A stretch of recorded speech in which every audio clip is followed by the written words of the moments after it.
Welcome back to my views and news. Some new stories from Sudan. Firstly, viewers, Sudanese military has brought more reinforcements into Khartoum. We saw an earlier arrival of reinforcements when Sudanese infantry and militia members were seen entering Khartoum city. That first offensive against rapid support forces did not work. Now, a second attempt is being made. Just a few minutes ago, Sudanese military released a video. Secondly, viewers, we have this video. Secondly, Western Sudan, Al Fashir. We have a clip for you from Al Fashir where relative calm is being seen. Al Fashir and North Darfur.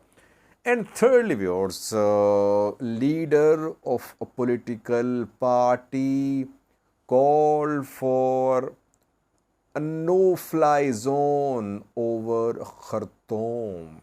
National Ummah Party leader, a political party, a part of FFC as well.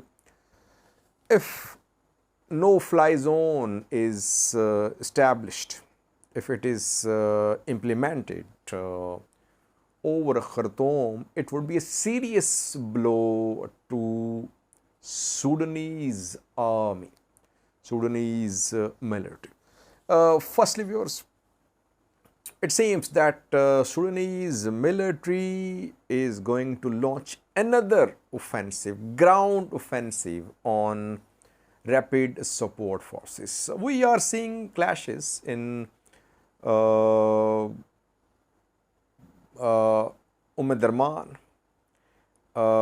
in Bahri as well, to limited extent, to the north of Bahri mostly. And a few days ago, just 3 to 4 days ago, we saw arrival of Sudanese infantry and militias who in large numbers tried to take control of streets in Bahri, Darman. And rapid support forces came a little under pressure in Bahri, Darman. Then came counter street offensive from RSF fighters, and we saw that Sudanese armed forces, their street units, they were pushed back from most parts of Bahri and from some areas of Darman too. And then airstrikes intensified. Now, once again, we're seeing arrival of new Sudanese army convoys, which are on their way. Some have arrived in Khartoum. It seems another attempt is being made by the military to strike some sort of decisive blow to rapid support forces. RSF, I reported yesterday, has expanded its control in Darman and Bahri. That is why Sudanese army has decided to launch another ground offensive. And we must not forget, these ground offensives are not in just one location, because rapid support force units are scattered all over Khartoum Central, Khartoum North and Darman.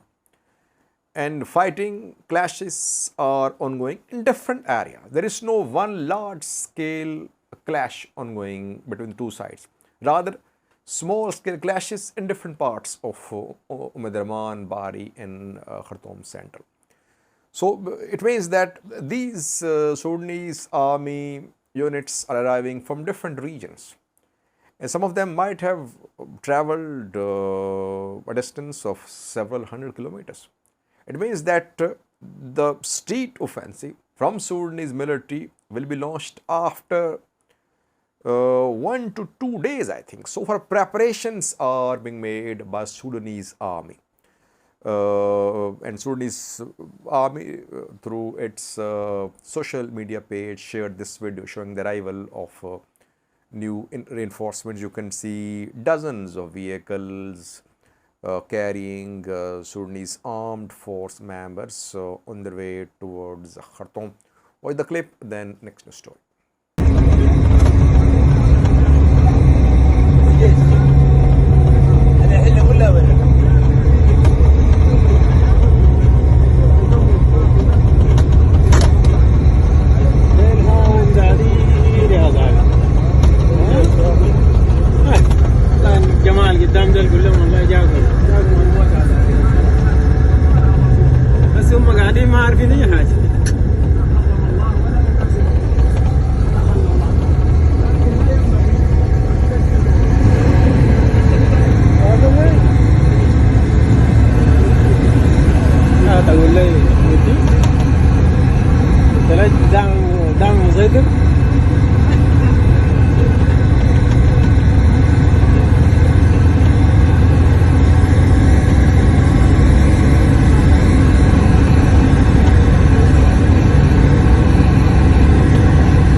Secondly, was Western Sudan, Darfur, which is a flashpoint. If this war goes on and rapid support forces have to return to Darfur, we could see serious ethnic violence there. Already signs of start of ethnic violence in West Darfur. There was fighting in Al Janina yesterday, day before yesterday. Relative calm in Al Janina today, though their markets have been looted, humanitarian organizations, offices have been looted, some police stations looted, two weapons captured by some gangs there. But there was no fighting in Al Janina on Wednesday, reportedly. And life back to normal a little in Al Fashir. No fighting in Al Fashir and Nayala for the last 3 to 4 days, when community elders, local government officials, religious elders, they mediated between RSF and Sudanese military, and the two sides agreed to hold fire. So no fighting there, and we have a clip for you from Al Fashir. People can be seen at a local market. Large number of people can be seen. It means that life is back to normal, but not completely in Al Fashir, North Darfur, in South Darfur as well. There is calm so far. So main area of conflict is Khartoum. Khartoum Central, Khartoum North, Darman, areas to the north of Khartoum, to the east of Khartoum, the south of Khartoum. Otherwise, no large-scale fighting in other parts of Sudan. Watch a clip from Al Fashir, clip from today. أن يحقن دماء المسلمين، ونحن في مدينة الفاشر في سوق حجر قدو، عودة الحياة الطبيعية للمواطنين الكرام، والسوق مفتوح بعد الجهود التي قام بها والي ولاية شمال دارفور بتكوين لجنة المسائل الحميدة التي وفقت بين الأطراف المتنازعة من الفصائل في القوات المسلحة السودانية.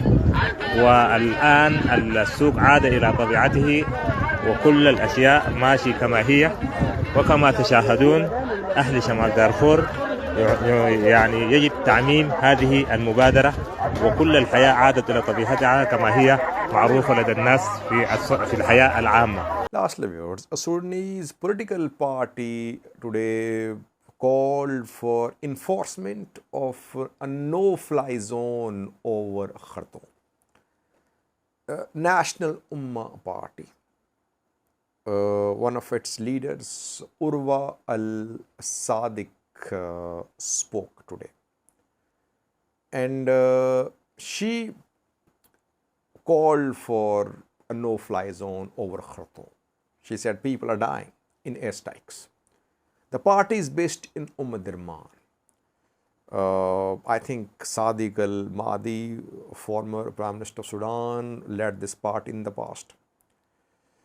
Mariam al-Mahdi, Sadiq's daughter, is one of the leaders of this party. This party is part of FFC as well, Forces for Freedom and Change. Now, if a no-fly zone is established on Khartoum, it would be a setback for a Sudanese army. Sudanese military has only one advantage now over rapid support forces. Advantage is that Sudanese military has air power. It can conduct airstrikes. If this advantage is taken away, Sudanese military would be seriously handicapped, because we're seeing that in street fighting so far, rapid support force members, they're holding on to their positions. SAF militias, infantry units, could not remove RSF from Khartoum. If the only advantage held by Sudanese military is taken away and no-fly zone is announced over Khartoum, it would be a serious blow to the Sudanese military. So, military supporters are criticizing National Ummah Party. The party should not take such a position. It means party is backing rapid support forces. And the issue of civilian deaths is being highlighted by rapid support forces. Rapid support forces led by Hamdan Dagalo want international community to intervene to enforce a no-fly zone over Khartoum. If international community steps in and announces a no-fly zone over Khartoum, it would definitely be in the interest of rapid support forces because they are so far holding on to their positions on the streets of Khartoum. If they have no threat from the air, they'll definitely expand the areas under their control. And that is why Sudanese government is opposing foreign intervention. At yesterday's UN Security Council session and at other appearances by Al-Burhan clearly opposed any intervention from abroad. Sudanese military, Sudanese government say the issue must be resolved by Sudanese themselves. The issue should be left for Sudanese to resolve on their own. Why? Because the military fears that RSF's supporters abroad, the countries backing RSF, could try to impose, they could try to implement a no-fly zone over Khartoum. If it happened, it could be a blow to Sudanese army. That is why this statement by National Ummah Party is being rejected by the supporters of Sudanese army. Thank you for watching.